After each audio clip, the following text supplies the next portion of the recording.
Il y a des questions qui ne quittent jamais vraiment l'âme, des questions silencieuses, profondes, dérangeantes, et parmi elles, une seule semble frapper à la porte de chaque cœur humain. Que devient notre conscience après la mort? Nous ne nous posons pas cette question par simple curiosité. Nous la posons parce qu'elle touche l'essence même de ce que nous sommes, notre attachement, nos blessures, nos espoirs, notre foi. Peut-on vraiment croire que l'amour s'éteint avec le souffle, que les liens forgés dans l'âme disparaissent avec le corps? Ou bien existe-t-il un pont invisible entre les mondes? Un espace sacré où les vivants et les morts ne sont pas séparés, mais simplement voilés l'un à l'autre? À travers les âges, l'humanité a cherché à comprendre. Chamans, sages, mystiques, scientifiques, tous ont pressenti une chose. La mort n'est pas une fin. C'est une transition, une traversée. Et si nos proches disparus n'étaient pas partis? Et s'ils étaient encore là, autrement?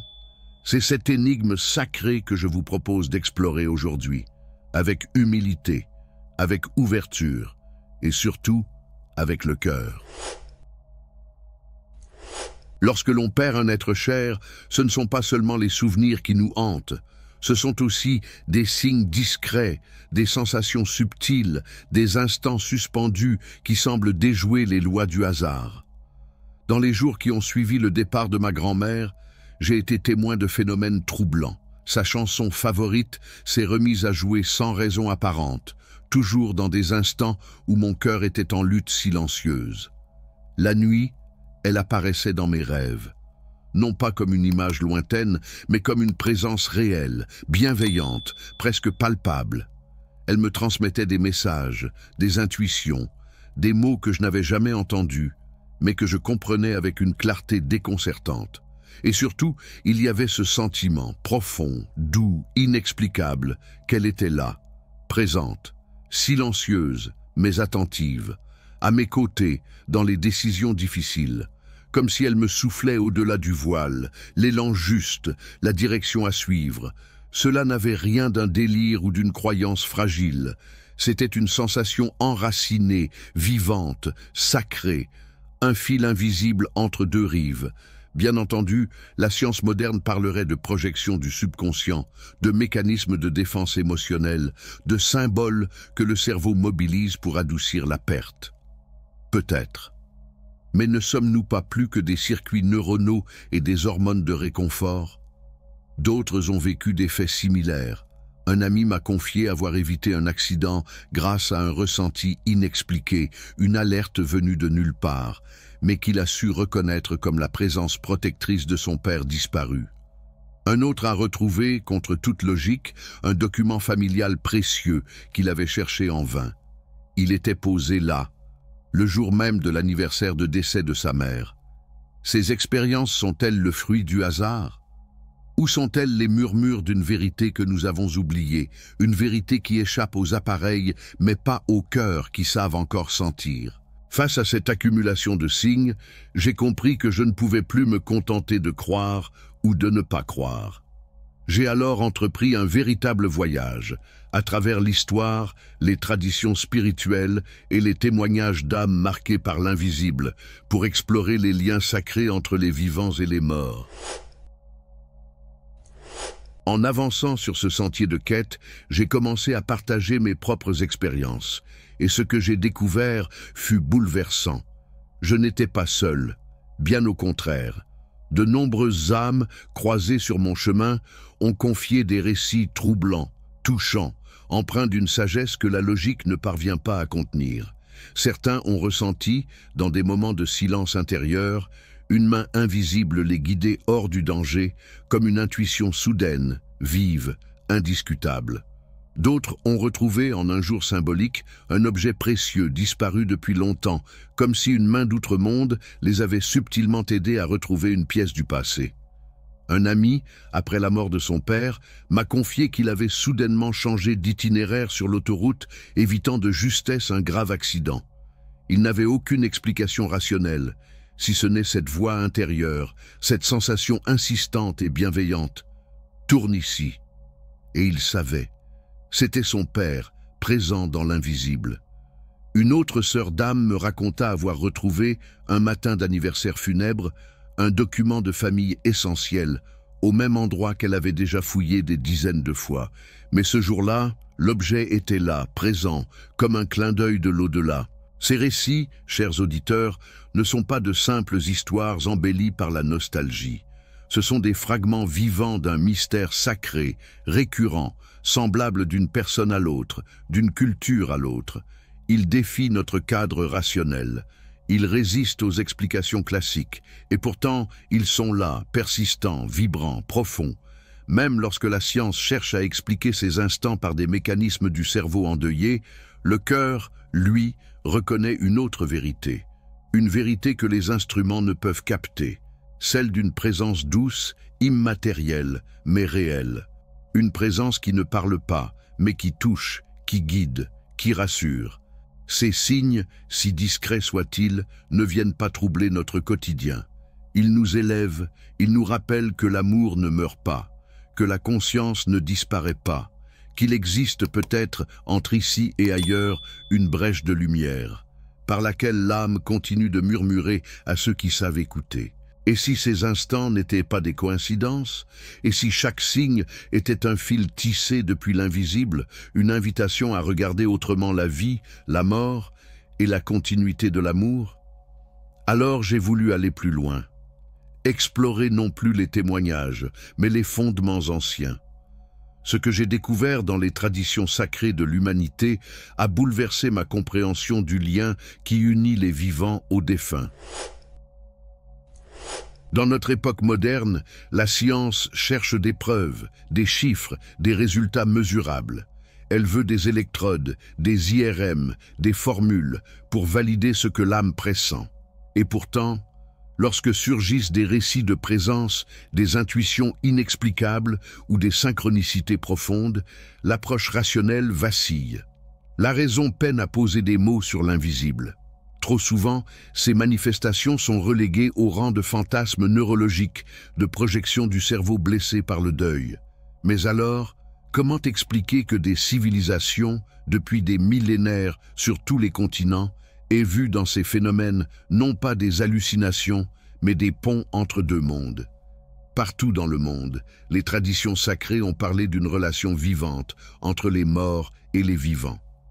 Elles ont bâti des rituels, des prières, des lieux, pour que ce lien soit honoré. Les Égyptiens antiques laissaient des offrandes dans les tombeaux, persuadés que leurs ancêtres avaient encore besoin de nourriture, de symboles, d'énergie. Les familles chinoises brûlent encore aujourd'hui du papier-monnaie pour leurs morts, comme une manière d'envoyer aux ancêtres ce qui leur sera utile dans l'au-delà. Les peuples autochtones de Nouvelle-Zélande, les Maoris, affirment que les ancêtres veillent, guident et apparaissent dans les rêves lors des cérémonies sacrées.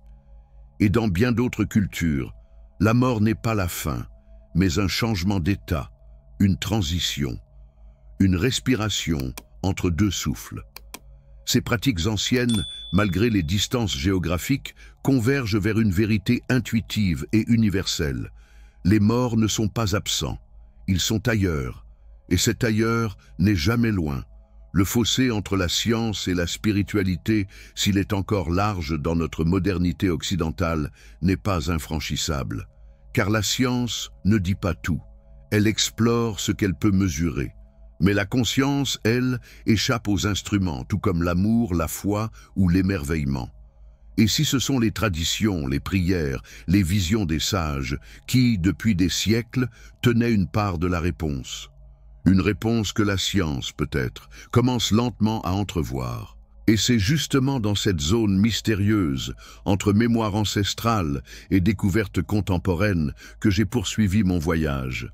Une quête où témoignages vécus, expériences de mort imminente et lectures spirituelles ont tissé une tapisserie encore plus profonde et inattendue. Mais au-delà des témoignages personnels et des traditions, qu'en dit la science lorsqu'elle se penche sur les portes de l'invisible? Depuis les couloirs silencieux des hôpitaux jusqu'aux laboratoires de recherche les plus avancés, certains témoignages continuent de défier la logique. Des récits surgissent, portés par ceux qui, un instant, ont traversé le voile. Des hommes et des femmes qui, déclarés cliniquement morts, ont pourtant revenu à la vie avec des souvenirs bouleversants.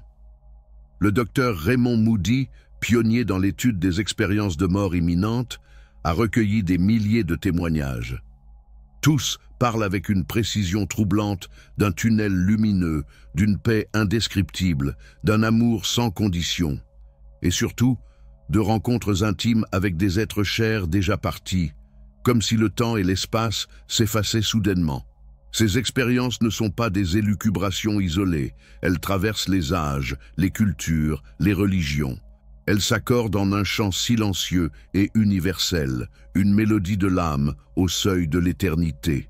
Et puis, il y a ces instants suspendus, que les médecins eux-mêmes peinent à expliquer, des mourants plongés depuis des jours dans le silence, qui soudain ouvrent les yeux, reconnaissent leurs proches, leur parlent avec une clarté éblouissante.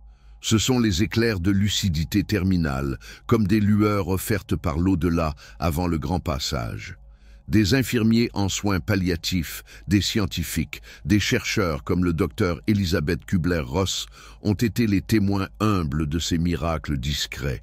Ils n'ont pas toujours su les expliquer, mais tous ont senti, au fond d'eux, que quelque chose de plus grand se manifestait à travers ces moments de grâce. Ces manifestations semblent ne pas venir du cerveau, mais d'un lieu profond de l'être, comme si la conscience, dans ses derniers élans, se libérait de la matière pour redevenir lumière. Et dans ce basculement, un pont semble se former. Un pont entre ceux qui partent et ceux qui restent. Ce pont fragile et lumineux, c'est précisément ce que j'ai commencé à explorer ensuite. Les coïncidences troublantes, les messages post-mortem, les rêves éveillés, tous ces phénomènes que la raison hésite à nommer, mais que l'âme reconnaît sans l'ombre d'un doute.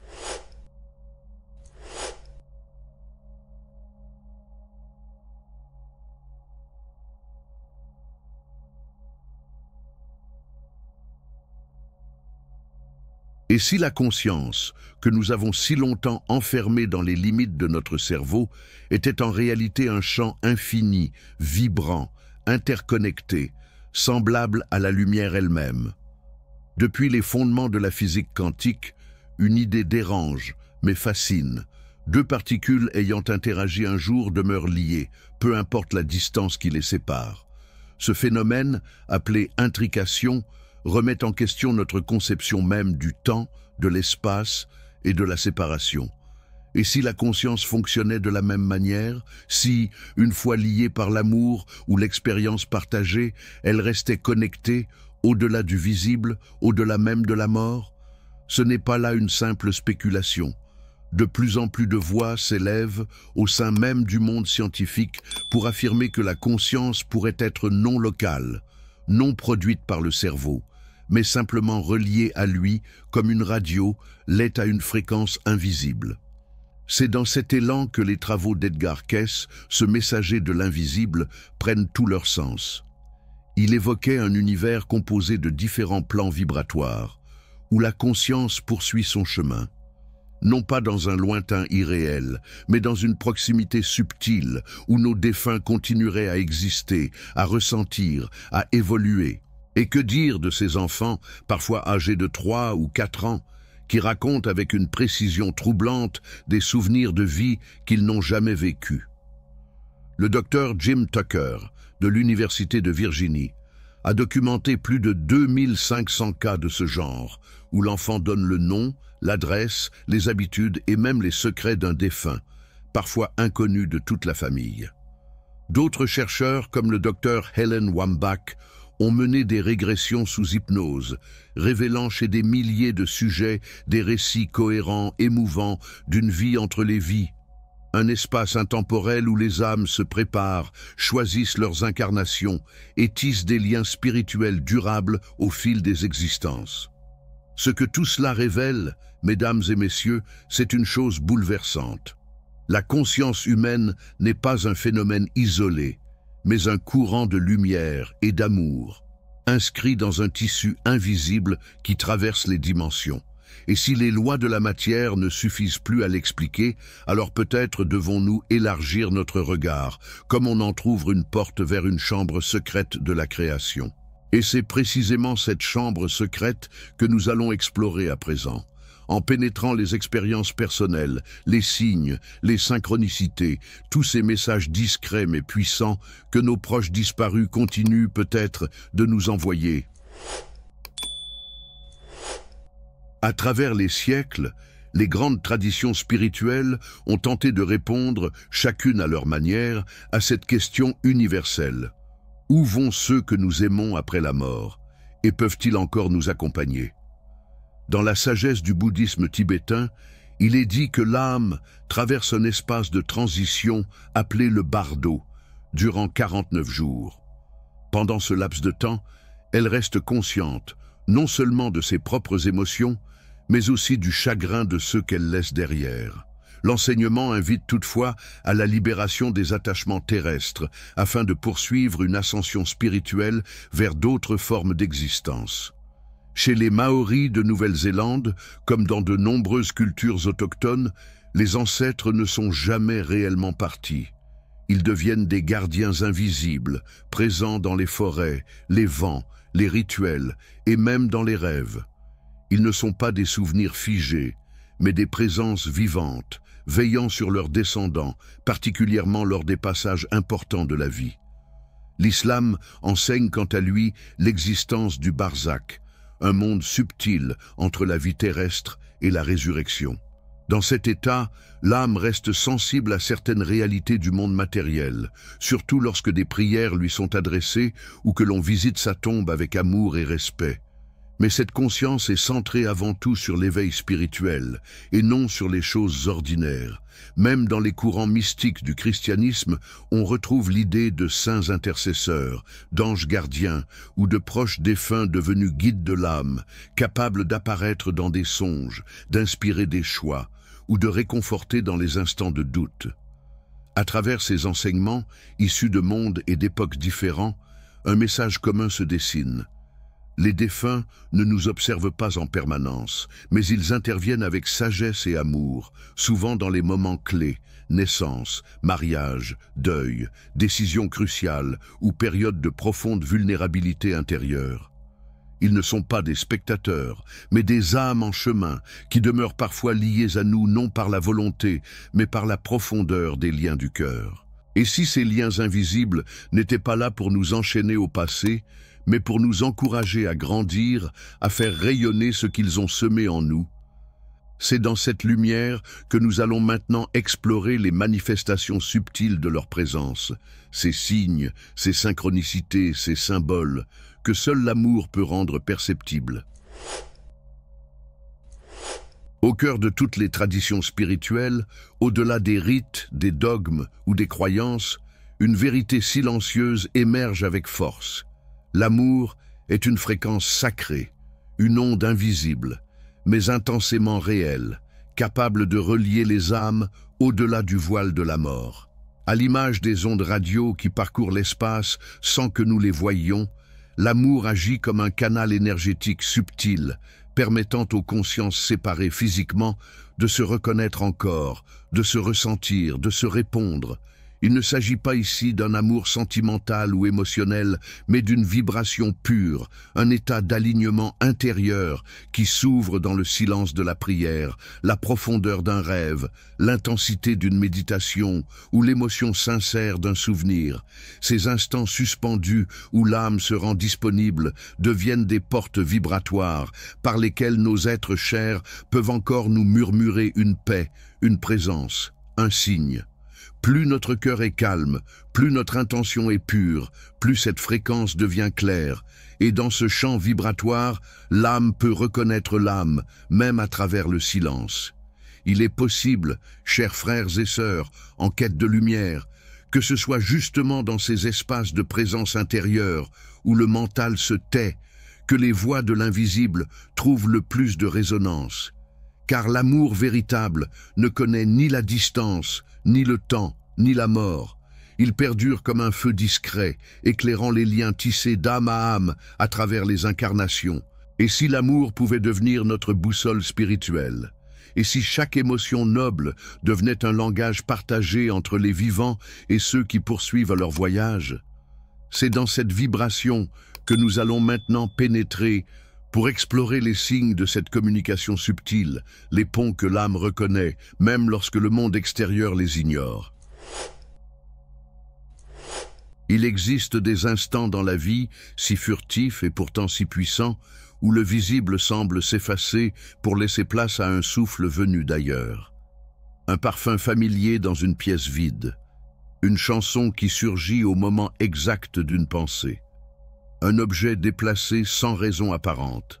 Un rêve si réel qu'il bouleverse l'âme au réveil. Ces signes, nombreux les appellent coïncidences. Mais pour celui ou celle qui a le cœur ouvert, ils deviennent des langages sacrés, des messages codés que l'âme apprend à déchiffrer avec humilité. Dans ces instants subtils, le monde visible et l'invisible se frôlent, comme deux voiles agités par un vent commun. Et ce que nous appelons hasard pourrait être en réalité une réponse douce de l'au-delà, une main tendue depuis l'autre rive, non pour nous convaincre, mais pour nous rassurer, nous rappeler que nous ne sommes jamais seuls. Les traditions ancestrales ne se contentaient pas d'interpréter ces signes. Elles les accueillaient comme des bénédictions, les intégraient dans les rituels, les prières, les décisions du quotidien. Elles savaient ce que notre monde moderne oublie souvent, que l'univers parle et que ceux qui nous aiment peuvent encore parfois nous murmurer à travers lui. Ces messages ne sont pas toujours des mots. Ils peuvent être une émotion soudaine, une intuition fulgurante, un éclair de paix au milieu du tumulte. Ils nous traversent, ils nous effleurent, et lorsque nous y prêtons attention, quelque chose en nous se redresse, se réveille, se souvient. Alors, chers frères et sœurs, ne balayez pas ces signes du revers du doute. Recevez-les avec gratitude, car parfois ce n'est pas le monde que vous observez, mais une âme qui vous regarde à travers lui. À présent, ouvrons ensemble un chapitre encore plus profond, là où les traditions, la science et les expériences se croisent pour tenter de comprendre ce qu'est véritablement la conscience et ce qu'elle devient après la mort. Car ce n'est peut-être pas la fin que nous devons craindre, mais l'oubli de ce que nous sommes vraiment. Et si ce que nous appelons la fin n'était qu'un passage? Et si la mort ne signifiait pas l'annulation, mais simplement une métamorphose de la conscience, un changement de fréquence dans un vaste champ vibratoire où l'âme poursuit son voyage? Depuis des millénaires, les traditions spirituelles nous parlent d'une vérité silencieuse. La conscience est éternelle. Elle n'est pas confinée au cerveau, ni prisonnière d'un corps. Elle est l'essence même de ce que nous sommes, ce souffle sacré qui précède notre naissance et qui subsiste après le dernier battement. Aujourd'hui, des voix s'élèvent aussi dans le domaine scientifique. Des physiciens, neurologues et médecins osent questionner les dogmes du matérialisme. Ils s'interrogent, comment expliquer ces milliers de récits d'expériences de mort imminente où des personnes cliniquement mortes rapportent avec précision des événements survenus autour de leur corps? Comment comprendre ces enfants très jeunes, incapables de mentir, qui décrivent avec détail des vies qu'ils n'ont jamais vécues dans cette incarnation? Et que dire de ces états de conscience modifiés, vécus en méditation profonde ou sous hypnose, où l'individu semble accéder à une mémoire bien plus vaste que la sienne? Les réponses ne sont pas encore définitives, mais une révolution silencieuse est en marche, celle qui réunit enfin la science et la spiritualité autour d'une même quête, celle de la conscience. Des chercheurs comme le Dr Pim van Lommel, cardiologue néerlandais, ou le Dr Jim Tucker de l'Université de Virginie, ont consacré leur carrière à l'étude de cette survie de la conscience. Leurs travaux ne sont pas des spéculations, mais des analyses rigoureuses, documentées, revues, vérifiées. Et ce qu'ils mettent au jour, c'est bouleversant. La conscience pourrait être non locale, c'est-à-dire indépendante du cerveau. Le cerveau serait alors non pas le producteur, mais le récepteur, le transformateur d'un champ d'information plus vaste, auquel nous sommes tous reliés. Imaginez un instant. Cela signifierait que chaque pensée, chaque souvenir, chaque amour vécu ne serait pas perdu dans l'oubli, mais conservé dans un champ universel de conscience, tel un grand océan où nos vagues individuelles se déposent et renaissent. Cela expliquerait pourquoi l'amour pur laisse des traces vibratoires indélébiles, pourquoi le lien avec ceux qui nous ont quittés continue d'exister au-delà des limites de la chair. Alors, mes chers amis en quête de lumière, peut-être devons-nous changer notre manière de penser à propos de la mort, non plus comme un effondrement, mais comme un passage d'un état de conscience à un autre, comme l'eau qui devient vapeur, puis pluie, et par la suite une rivière.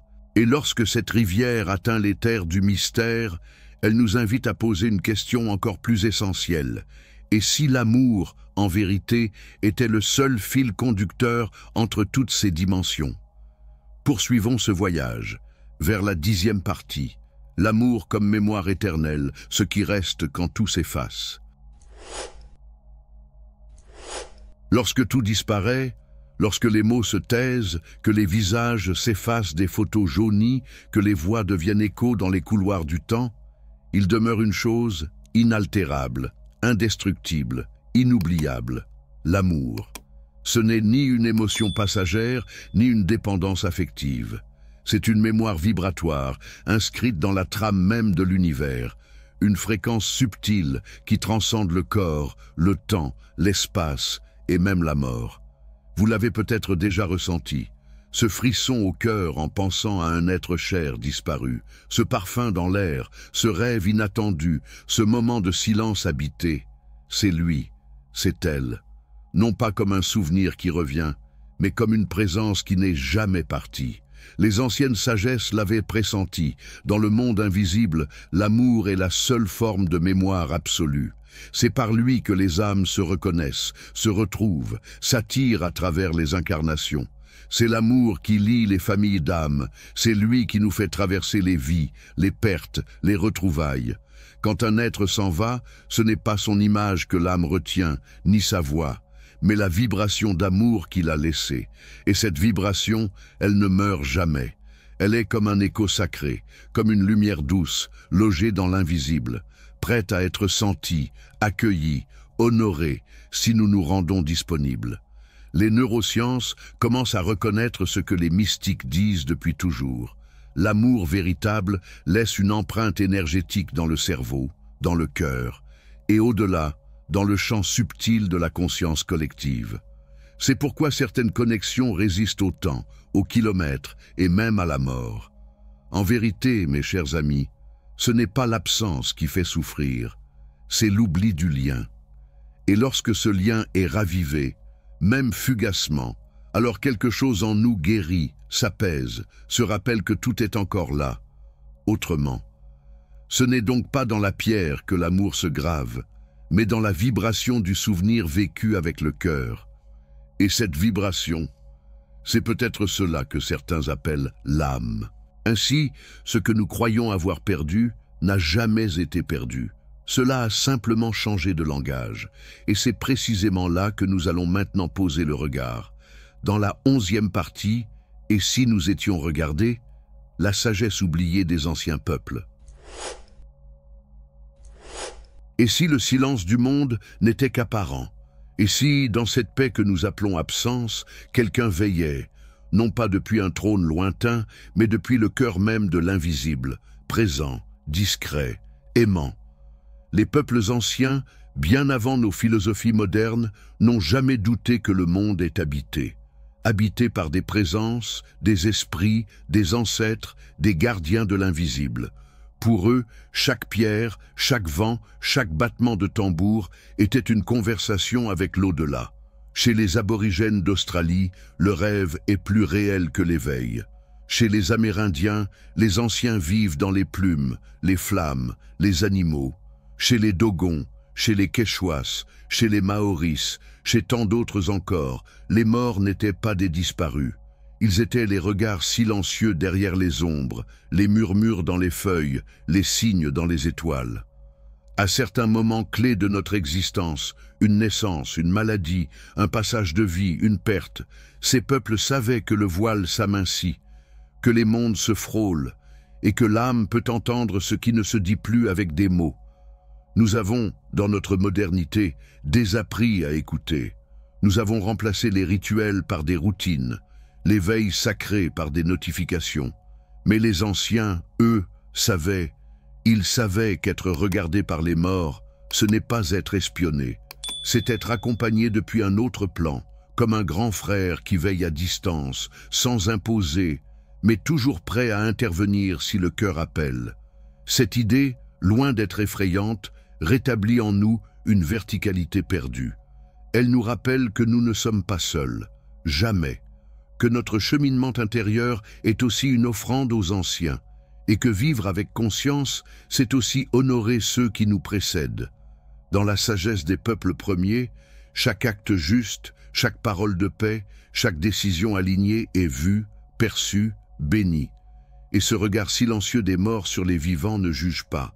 Il guérit, il renforce, il rappelle. Alors, posez-vous cette question, mes chers compagnons. Et si, dans les moments de doute ou de solitude, vous étiez simplement entourés d'une présence bienveillante, silencieuse mais réelle? Et si les anciens n'étaient jamais partis, mais attendaient juste que vous ouvriez de nouveau le canal du cœur? Et c'est ici que s'ouvre la porte de la 12e partie de notre voyage, quand l'absence devient une présence, la mémoire vivante dans le cœur de l'âme. Il y a des absences qui crient plus fort que les voix, des silences qui nous effleurent comme un souffle ancien, et des souvenirs qui ne sont pas que dans la tête, mais qui vivent dans l'âme, comme un parfum qui traverse les âges. Lorsque nous perdons un être cher, quelque chose en nous croit à la rupture. Mais si nous écoutons au-delà du chagrin, au-delà de la douleur, nous découvrons que l'absence n'est jamais totale. Elle devient autre. Elle change de forme, de langage, de lieu. Mais elle continue, comme une mémoire vibrante logée au cœur même de notre être. Car ce que nous appelons mémoire n'est pas qu'un processus biologique. C'est une empreinte énergétique, une trace lumineuse laissée par la présence, comme un écho sacré qui continue de résonner dans les cavernes intérieures de l'âme. Et plus l'amour fut profond, plus cette empreinte est vive, brûlante, indélébile. Il vous est peut-être arrivé un jour de marcher dans la rue et sans raison apparente, de penser intensément à un proche disparu, comme si, l'espace d'un instant, vous étiez regardé à travers les yeux de l'invisible, ou de ressentir cette paix étrange, presque irréelle, lors d'un moment charnière de votre vie, comme si quelqu'un, quelque part, avait posé une main invisible sur votre épaule. Ces instants-là ne sont pas des illusions. Ils sont des rappels subtils. La conscience aime, et ce qu'elle aime, elle ne l'oublie pas. Ainsi, l'absence devient présence, pas une présence visible ou mesurable, mais une présence intime, sacrée, vivante, une sorte de chant silencieux que seule l'âme reconnaît, car ce que vous avez aimé véritablement, avec votre cœur, votre souffle, vos gestes, rentre en vous, y demeure et y rayonne encore. L'amour, lorsqu'il est vrai, ne disparaît pas avec le corps. Il se transforme. Il devient lumière intérieure, force invisible, appel à vivre avec plus de justesse, de paix et d'authenticité. Ce que nous prenons parfois pour une disparition est, en réalité, un approfondissement. Ce n'est plus la personne qui nous parle, c'est la relation elle-même qui devient enseignante. Et dans cette nouvelle relation, ce n'est plus nous qui allons vers eux. C'est eux qui nous habitent silencieusement, à travers nos choix, nos gestes, nos respirations. Et si la véritable question n'était pas de savoir si les morts nous regardent, mais de comprendre comment ils demeurent vivants en nous à travers l'amour qui persiste et la conscience qui s'éveille? Il se pourrait que la mort ne soit pas une fracture, mais un passage sacré, une transition douce d'une forme d'existence à une autre, comme l'eau qui, sous l'effet de la lumière, devient nuage sans perdre sa nature. Ceux que vous avez aimés profondément ne sont pas partis dans l'oubli. Ils ont simplement franchi un seuil. Ils se tiennent peut-être plus près que jamais, non pas pour vous observer dans un silence froid, mais pour vous inspirer depuis l'invisible, à travers les élans de votre cœur, les intuitions que vous recevez, les décisions que vous prenez avec foi, tendresse et conscience. La séparation que nous redoutons tant n'existe peut-être que dans nos croyances limitées. Car dans le langage de l'âme, la mémoire ne se mesure pas en distance, mais en présence vibratoire. Et cette présence, lorsqu'elle est animée par l'amour pur, transcende les frontières de la mort. Alors oui, chaque acte d'amour véritable, chaque geste accompli avec bonté, chaque prière silencieuse ou offrande intérieure peut trouver un écho dans l'au-delà, comme une onde subtile qui touche une autre rive. Les liens sacrés ne se brisent pas, ils se transforment. Et plus vous marchez dans la lumière, plus vous devenez réceptif à cette vérité. Les morts ne sont pas absents, ils sont devenus invisibles à nos sens, mais leur conscience continue, comme une étoile cachée par les nuages, mais dont la lumière vous éclaire malgré tout. En réalité, nous ne sommes jamais seuls, et l'amour véritable, lui, ne connaît ni la mort ni le silence. Il est la langue éternelle des âmes.